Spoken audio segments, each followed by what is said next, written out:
नमस्कार। 5 राज्यों के विधानसभा चुनाव के परिणाम आ चुके हैं और अब नए चेहरों का ऐलान हो चुका है, जो उन 5 राज्यों में अगले 5 सालों के लिए अगर सब ठीक रहा तो वो राज करेंगे, मुख्यमंत्री बनेंगे।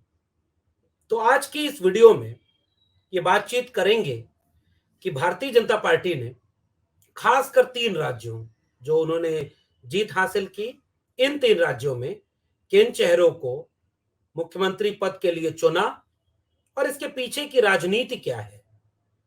छत्तीसगढ़, मध्य प्रदेश, राजस्थान, इन तीनों के साथ उन्होंने कौन से समीकरण साधने की कोशिश की है, किन लोगों को चुना गया है और उनके चुने जाने के साथ आने वाले वक्त में वो क्या असर डालेंगे, वो किस तरह के चुनावों को परिणामों को प्रभावित करेंगे और इनका क्या नया साध लेने की कोशिश बीजेपी की है, किस वोटर को वो साधने की कोशिश कर रहे हैं।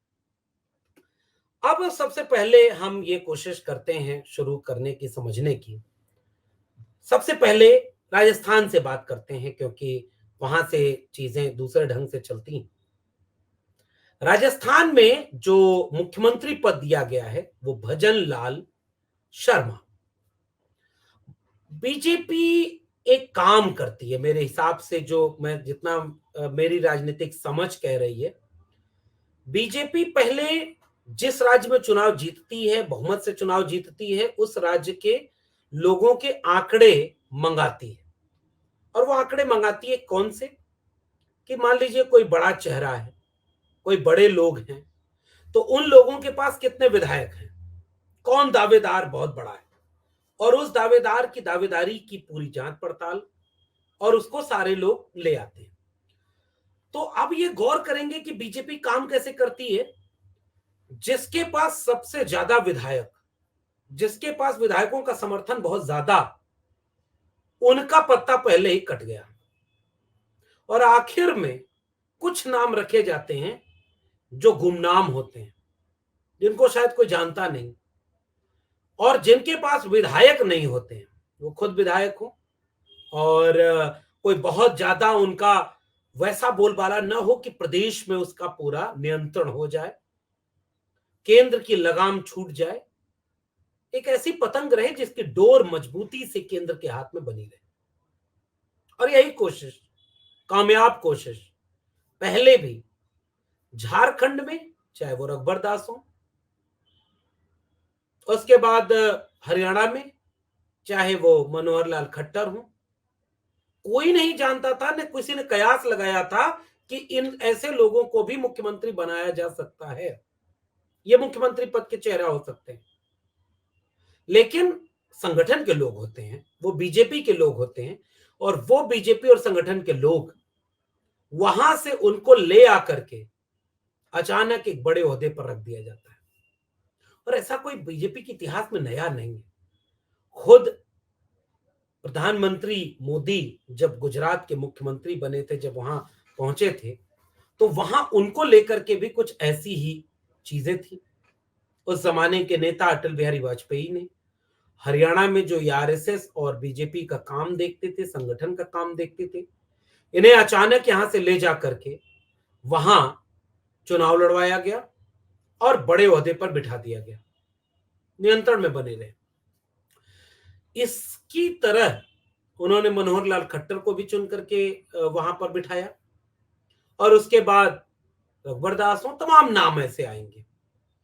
और इस बार वो चौंकाने वाला नाम भजन लाल शर्मा का।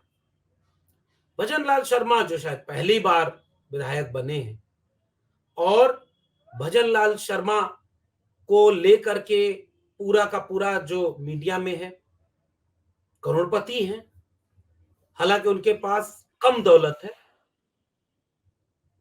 और भजन लाल शर्मा की सामान्य पृष्ठभूमि है, पहली बार विधायक बने हैं, और भजन लाल शर्मा को लेकर के जो पूरा का पूरा नियंत्रण इनका है, वो इस बात का है कि भजन लाल शर्मा के पास कोई बड़ा दावा मुख्यमंत्री बनने का नहीं था। एक वीडियो आपने देखी होगी, जो पर्यवेक्षक बनाकर भेजे गए राजनाथ सिंह, राजस्थान में प्रेस कॉन्फ्रेंस हो रही है, और जो सबसे बड़ा नाम राजस्थान के, वसुंधरा राजे सिंधिया। वसुंधरा राजे सिंधिया राजघराने से आने वाली, लंबे समय तक राजस्थान की सियासत में अपनी पकड़ बनाए रखने वाली, मुख्यमंत्री रहने वाली, उन्हें राजनाथ सिंह एक छोटी सी पर्ची पकड़ाते हैं और वो कहते हैं कि यह नाम है मुख्यमंत्री का, और उसके बाद उनके चेहरे की भावभंगिमा बदल जाती है। मगर भाई बीजेपी है, ये बात शोध का विषय होना चाहिए और देश के तमाम विपक्षी दलों को इस पर शोध करना और करवाना चाहिए कि वो ऐसी कौन सी चीज है कि किसी सांसद का टिकट काट दिया जाए और सांसद कुछ न बोले, मंत्री को पद से हटा दिया जाए, कैबिनेट मंत्री और सांसदों को वहां से कह दिया जाए जाओ विधायक का चुनाव लड़ो, तुम मुख्यमंत्री भी बन सकते हो, और वो छोड़कर चुपचाप चले आए। सब कुछ हो जाए, कोई विद्रोह नहीं होता, और अगर होता भी होगा तो वो सामने कभी नहीं आता। इतना बड़ा ओहदा वसुंधरा राजे सिंधिया का, लेकिन आपने नाराजगी के एक लफ्ज नहीं देखे होंगे। बीजेपी के काम करने की शैली है, जो मैंने बताया कि वो पहले ही देख लेते हैं कि किसके पास कोई विधायक नहीं है, और वो उसे बुला करके बड़ा पद दे देते हैं, और लोग चुपचाप उसको मानते हैं, उसको देखते हैं। तो भजन लाल एक ब्राह्मण चेहरा है, और सवर्णों को भी खुश करने के लिए उन्होंने, अपने वोटर को खुश करने के लिए उन्होंने वहां रखा, और फिर दिया कुमारी और एक ओबीसी को भी वहां पर उप मुख्यमंत्री बनाया, और उप मुख्यमंत्री की इस तरह की फहरिस्त चल निकली। दूसरा राज्य है छत्तीसगढ़, और छत्तीसगढ़ में आप गौर करेंगे, एक ऐसा राज्य, वहां पर किसी को यह भरोसा ही नहीं था कि कैसे वहां नई चीजें बनेंगी, कौन वहां पर जीतेगा कौन हारेगा, इसको लेकर कोई बहस ही नहीं थी। एक तरफा लग रहा था कि कांग्रेस जीतेगी। भूपेश बघेल बहुत लोकप्रिय मुख्यमंत्री हैं, उन्होंने कई लोगों को साथ रखा है। खुद बीजेपी का आंतरिक सर्वे कह रहा था कि कांग्रेस को 52 सीटें आ रही हैं, उनका अपना चैनल, जो सूत्रों से पता चला, और वहां भी बीजेपी जीत गई। ये शोध का विषय होना चाहिए कि वो कौन सी लहर थी जो जो खुद गवर्नमेंट चला रहा है, जिसके पास तमाम तरह की चीजें हैं, और उसे भी ये पता नहीं चला, और वहां बीजेपी जीत गई। बहुत संदेह है लोगों का, बहुत सवाल है, उस पर फिर कभी बात होगी। तो छत्तीसगढ़ में विष्णुदेव साय को सीएम कैंडिडेट बनाया। पहले रमन सिंह रह चुके थे, लंबे समय तक रह चुके थे, और रमन सिंह कई तरह के पुराने चेहरे, सवर्ण चेहरे थे, और छत्तीसगढ़ में आदिवासी तकरीबन 40% से ऊपर है, बड़ी तादाद है आदिवासियों की। भूपेश बघेल ने अपने मुख्यमंत्री काल में रहते हुए आदिवासियों के लिए बहुत कुछ किया, लेकिन पहला मुख्यमंत्री छत्तीसगढ़ को अगर कोई मिला तो विष्णुदेव साय, और आदिवासी 4 बार के सांसद रह चुके हैं, 2 बार के विधायक हैं, 2 बार प्रदेश अध्यक्ष की जिम्मेदारी संभाली, और इनका इनका नाम सामने आया विष्णुदेव साय का, और विष्णुदेव साय आदिवासी तबके से आते हैं। अब इसकी बीजेपी की सोशल इंजीनियरिंग को समझने की और इसको व्याख्यायित करने की जरूरत है। मणिपुर की घटना के बाद, मध्य प्रदेश के पेशाब कांड के बाद, हसदेव, बस्तर, नियमगिरी के जंगलों में हो रहे प्रोटेस्ट के बाद, तमाम आदिवासियों के जल जंगल जमीन के बचाने वाले आंदोलनों के खिलाफ जो दमन चल रहा था, इन सब को साथ लेते हुए जो नाराजगी पूरे आदिवासी तबके में बीजेपी के खिलाफ थी, भारतीय जनता पार्टी ने एक आदिवासी चेहरे को सामने रख करके उस नाराजगी को कम करने की कोशिश कर ली। तो मणिपुर, मध्य प्रदेश, नियमगिरी, हसदेव, बस्तर, जो पूरा आदिवासियों का आंदोलन, छत्तीसगढ़, झारखंड पड़ोस का जिला है, राज्य है झारखंड में, वहां पर देखेंगे आप हेमंत सोरेन सरना धर्म कोड की बात कर रहे हैं। हेमंत सोरेन लगातार आदिवासियों के पक्ष में काम कर रहे हैं। तो इन सारी चीजों के साथ आदिवासियों की नाराजगी जो थी बीजेपी के खिलाफ, उसको कंट्रोल करने की बीजेपी की कोशिश है। मैं आखिर में इसका विश्लेषण करूंगा कि इसका कितना लाभ मिलेगा उसे। और तीसरा मध्य प्रदेश, और मध्य प्रदेश में उन्होंने मोहन यादव को वहां पर मुख्यमंत्री पद का दावेदार बना दिया और ठीक यही फॉर्मूला अपनाया जो राजस्थान में अपनाया था। चुनाव के वक्त आपको याद होगा कई कैबिनेट मंत्री भेजे गए वहां, वहां पर कई सांसद भेजे गए, बड़े बड़े लोगों को टिकट दे करके कहा गया कि आप जाइए, हो सकता है कि आप भी मुख्यमंत्री बन सकते हैं। वो अलग अलग जातियों के थे, वो अलग अलग इलाके से आने वाले नेता थे, बड़े नाम थे, सबको क्षेत्र में लगा दिया गया, सब सीएम बनकर घूमने लगे, कई सीएम मिल करके वहां बीजेपी को जिता भी लेते हैं। हालांकि बीजेपी को जिताने में सबसे बड़ी मदद, सबसे बड़ी भूमिका अगर किसी की है तो वो कमलनाथ की है, कांग्रेस की लोकल लीडरशिप की है, उनके अपने रवैये और अहंकार की है, और इस पर पूरा देश अब सहमत है। इसके बाद जब मुख्यमंत्री पद बनने का, मुख्यमंत्री का चेहरा देने का जब समय आया, तो मोहन यादव एक ऐसे शख्स, एक ऐसा नाम जिसको लेकर के ओबीसी तबके में एक मैसेज देने का काम किया गया। हालांकि आप जानते होंगे कि बाबूलाल गौर जो खुद ओबीसी में यादव समाज से आते थे, बीजेपी ने पहले भी उनको मुख्यमंत्री बनाया। वहां अरुण यादव बड़े चेहरा थे जिन्हें प्रदेश अध्यक्ष भी बनाया गया था 2018 में जब चुनाव लड़ा जा रहा था, और उस समय एक कयास लगाया जा रहा था कि हो सकता है नेतृत्व तो परिवर्तन हो जाए, और मोहन यादव को अब की कई बड़े चेहरों को पीछे करके उनको आगे कर दिया गया। सेम वही पॉलिटिक्स, वो देखा गया कि भाई प्रहलाद पटेल हैं तो फिर नरेंद्र तोमर हैं, तो दूसरी तरफ बड़े चेहरे और उनके सीएम फेस खुद शिवराज सिंह चौहान हैं, और उन्होंने बड़ी मेहनत की मध्य प्रदेश के चुनाव में।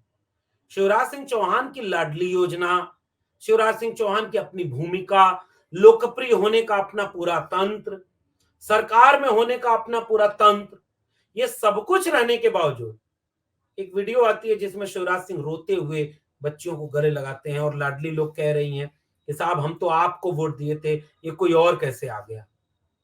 ये पूरा तंत्र इस तरह से काम करता है। लेकिन इसमें जो सबसे बड़ा बिंदु है जिस पर बात करनी और समझनी चाहिए, कांग्रेस पार्टी के बड़े मुद्दे में से एक मुद्दा था जाति जनगणना का। क्योंकि मध्य प्रदेश के संदर्भ में बात कर रहा हूं, वैसे तो यह बड़ा मुद्दा बिहार का है, उत्तर प्रदेश का है। कांग्रेस पार्टी ने बाकी जगहों पर भी इस पर बात की, खुद राहुल गांधी ने भी इस पर बात की, और चुनाव हारने के बाद मुझे पूरी उम्मीद है कि कांग्रेस पार्टी के भीतर जो सवर्ण लॉबी होगी वो इस बात को समझाने की कोशिश करेगी कि आप देखिए जाति जाति की बात करके मुद्दा भी हार गया, हम चुनाव भी हार गए, और दूसरी तरफ बीजेपी ने ओबीसी और ओबी यादव को मुख्यमंत्री बना दिया, उधर आदिवासी को मुख्यमंत्री बना दिया। ये बीजेपी की चाल है, तो इसको लेकर के अभी हम विश्लेषण करेंगे। लेकिन बीजेपी की चाल यह है कि वो जाति जनगणना से बनने वाले एक देशव्यापी दबाव के सामने उन्होंने एक यादव को मुख्यमंत्री उत्तर प्रदेश मध्य प्रदेश में बना दिया, छत्तीसगढ़ में एक आदिवासी, और अपर कास्ट के लिए एक मुख्यमंत्री राजस्थान में दे दिया। तो बीजेपी इस तरह से रणनीति बनाकर काम करती है। आप या गौर करेंगे कांग्रेस और तमाम पार्टियों ने इस पर बड़ी लापरवाही बरती। एक समय ऐसा था जब 10-10, 15-15 मुख्यमंत्री ब्राह्मण केवल हुआ करते थे भारत की आजादी के तुरंत बाद से लेकर लंबे समय तक। और आज बीजेपी जो बदली हुई नजर आ रही है, और इस पर आपको ये तीनों परिणाम देखने को मिल रहे हैं। तो बीजेपी का काम करने का तरीका यह है कि एक बार में ही केंद्र में बीजेपी के बड़े नेता जो थे मोदी के बाद, जो अपना भविष्य देख रहे होंगे, उन लोगों ने तमाम बड़े चेहरों को एक झटके में किनारे लगा दिया। ये सबसे बड़ा विश्लेषण, और ये बात पूरे देश को समझ में आ रही है, ये बात उन नेताओं को भी समझ में आ रही है, ये बात वहां की लीडरशिप को भी समझ में आ रही है। शिवराज सिंह चौहान कितने बड़े चैलेंज बन जाते, ओबीसी तबके से आते थे। शिवराज सिंह चौहान उस तरीके से कोई बहुत विवादित व्यक्ति भी नहीं, बीजेपी के आदमी है, ये तो बात जगजाहिर है, लेकिन वो एक चेहरा बन सकते थे जो केंद्र में तमाम वो लोग कि जो मोदी के बाद कौन, उसका जवाब बन सकते थे, उनको भी निपटा दिया गया। चाहे वो वसुंधरा राजे सिंधिया हो, और सिंधिया परिवार के साथ तो गजब का खेल हुआ। ज्योतिरादित्य सिंधिया इस उम्मीद में गए थे, कांग्रेस पार्टी तोड़ कर गए थे, चुनी हुई सरकार गिरवा कर गए थे कि आएंगे हमारे विदिन आएंगे, उनको भी किनारे लगा दिया गया। और ऐसे व्यक्ति को वहां भी चेहरा बना दिया गया जिसके पास अपना कोई ऐसा जनाधार न हो कि वह पूरे प्रदेश में अपने नियंत्रण में बीजेपी और वहां के संगठन को ले ले। तो बीजेपी के काम करने का तरीका यह है। अब कई चेहरे निपटा दिए गए, भविष्य के कई खतरे जो अंकुर बन रहे थे, जो पेड़ बनने की संभावना रखते थे, उनको नीचे से काट दिया गया, जड़ खत्म हो गई और नए नए चेहरे ला दिए गए। अब इसका विश्लेषण, मेरा कहना यह है कि कांग्रेस पार्टी या तमाम विपक्षी दल इस बात को जब तक समझेंगे कि आधे अधूरे मन से जब आप किसी भी काम को करेंगे, किसी मुद्दे को उठाएंगे, तो इसके पीछे दो ही मंशा मुझे दिखती है। अब जैसे जाति जनगणना, आपने दलितों, पिछड़ों, आदिवासियों के सवाल को उठाया, यह बड़ा मुद्दा है और बीजेपी इस मुद्दे पर बुरी तरह घिर गई थी। काउंटर करना सीधे नहीं आ पा रहे थे। वो गरीब की जाति बता रहे थे, 4 ही जातियां हैं गरीब की, महिला, युवा, किसान, मजदूर, ये तो कर रहे थे। लेकिन इस मुद्दे पर कांग्रेस का बड़ा मुद्दा होने के बाद भी बीजेपी कहीं से भी जाति जनगणना के खिलाफ खड़े होकर के यह काम नहीं कर सकती थी और बीजेपी ने वो काम नहीं किया, विरोध नहीं किया। कांग्रेस ने इस मुद्दे को उठाया लेकिन पूरे मन से तैयारी नहीं की। आपने टिकट वितरण में आपने जाति जनगणना जिसकी जितनी संख्या बारी उसकी इतनी हिस्सेदारी का जिक्र नहीं किया। आपने लीडरशिप में उनको जगह नहीं दी उस तरह से। हालांकि भूपेश बघेल इसमें अपवाद है। भूपेश बघेल बहुत शानदार काम कर रहे थे, इसलिए खुद बीजेपी भी, शायद बीजेपी के ढेर सारे लोग इस बात को जो अंदर की रणनीति में शामिल नहीं होंगे, आश्चर्य तो उनको भी हो रहा होगा कि छत्तीसगढ़ कैसे जीत गए भाई, और भी इतनी प्रचंड बहुमत से। और वहां पर एक चीज फेल हुई। तो कांग्रेस पार्टी के भीतर एक नेक्सस बना होगा जो ये सोचता होगा कि मुद्दा उठा रहे हैं, चलो राहुल जी हैं, ईमानदार व्यक्ति हैं, दिल से कोई चीज मान लेते हैं तो उसको पूरा करने लगते हैं, हर चुनावी मुद्दे में उसको उठाते हैं। लेकिन उसमें अगर चुनाव हार जाएंगे तो कल को हमें मौका मिलेगा, देखिए आपने ऐसा मुद्दा उठा दिया, मुद्दा फेल हो गया और अब आप इस मुद्दे को छोड़िए, वापस अपने समीकरण पर लौटिए।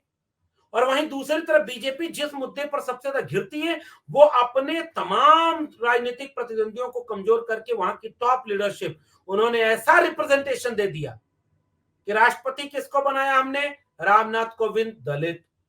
राष्ट्रपति अब किसको बनाया, पहली महिला आदिवासी, महामहिम द्रौपदी मुर्मू जी, महामहिम गोविंद जी। ये सारे लोग कौन, तो भाई हम दे रहे हैं न्याय, सामाजिक न्याय। अरे भाई 12 दलितों को कैबिनेट मंत्री हमने बनाया, 27 ओबीसी को कैबिनेट मंत्री हमने बनाया, 4 मुख्यमंत्री ओबीसी के हमने दिए, प्रधानमंत्री हमारा ओबीसी। ये सब गाते गाते आपने बीजेपी को मौका दिया और बीजेपी ने अब कहीं आदिवासी को बिठा दिया तो कहीं ओबीसी को बिठा दिया और मोहन यादव से वो यूपी और बिहार के यादवों को साधने की कोशिश कर रहे। बहुत सारे लोग बह भी रहे हैं। तभी अचानक सोशल मीडिया पर चलने लगा कि भाई वो आरएसएस वाले यादव हैं। कौन से वाले, भूपेंद्र यादव वाले। कौन से वाले, हुकुम देव नारायण यादव वाले। कौन से वाले, नित्यानंद राय और बाबूलाल गौर वाले, जिनका सामाजिक न्याय से कोई रास्ता नहीं, कोई वास्ता नहीं। तो बीजेपी असल में यह बात आप जनता को कैसे समझाएंगे कौन कौन सा वाला है। लेकिन बीजेपी कितने शातिर तरीके से अपने को शिफ्ट कर रही है कि हम अब शहरी ब्राह्मण बनिया पार्टी नहीं रहे और बीजेपी ने अब बहुत बाकायदा अपने पूरे स्ट्रक्चर में होल्ड दिया है अपर कास्ट को। शहरी मतदाता अपना को कोर वोटर के लिए मंदिर में बन जाएगा, कोर वोटर के लिए धारा 370 अनुच्छेद 370 में संशोधन भी होगा, अपने कोर वोटर को खुश करने के लिए मुसलमानों को ठीक भी किया जाएगा, अपने कोर वोटर को एकदम इंटैक्ट रखने के लिए आरक्षण भी खत्म हो रहा है इनडायरेक्टली, अपने कोर वोटर को खुश करने के लिए भाई ट्रिपल तलाक का मुद्दा भी है, कश्मीर का मुद्दा भी है, नेहरू भी है। तो एजेंडा अपनी विचारधारा का लागू कर रही है कोर में। अपर कास्ट हेजमनी वाली पूरी चीज को, चाहे वो कारपोरेट घराने की हेजमनी हो, चाहे वो संस्थानों पर कब्जा हो, चाहे वो एकेडमिक इंस्टीट्यूशन हो। लंबे समय तक मैं भी आपके चैनल पर नहीं था क्योंकि मुझे भी नौकरी से निकाल दिया गया और अभी मैं उसकी लड़ाई लड़ रहा हूं, लड़ूंगा भी। आपने इसी चैनल पर संजय शर्मा जी के साथ इंटरव्यू भी देखा होगा।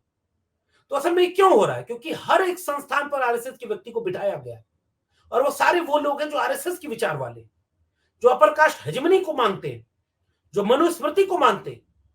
तो कोर वोटर राम मंदिर से खुश, कश्मीर से खुश, ट्रिपल तलाक से खुश, 370 से खुश, और वर्चस्व वाले समूह अडानी से खुश, अंबानी से खुश और संस्थानों पर कब्जे से खुश, और बाकी जनता को दिखाने के लिए सामाजिक न्याय हो रहा है।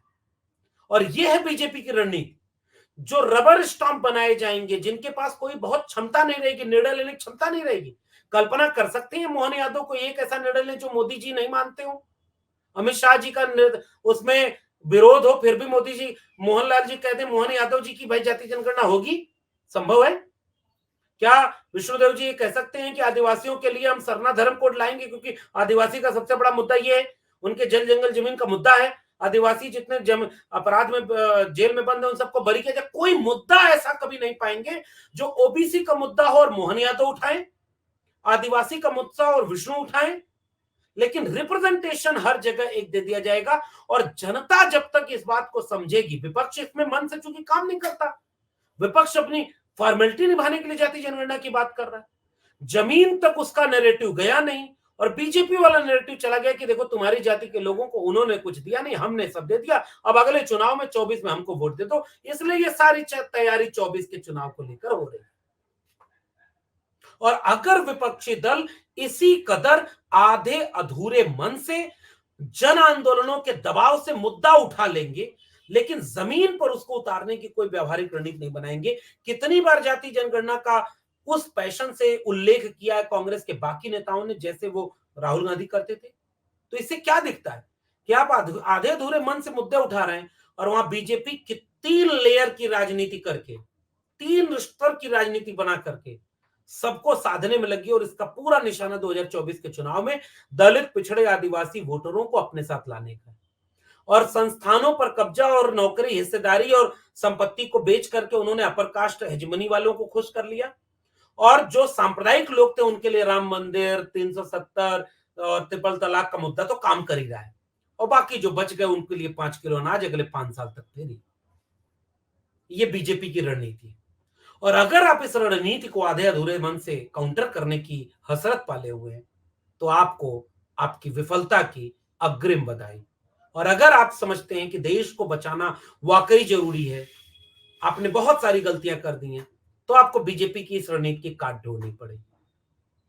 तो मैं एक लंबे गैप के बाद 4 PM पर आया, निजी जीवन में एक नया मोड़, लेकिन इसके साथ ये कारवां जारी रहेगा, विश्लेषण करेंगे, फिर मिलेंगे किसी और विषय के साथ। तब तक के लिए बहुत बहुत धन्यवाद।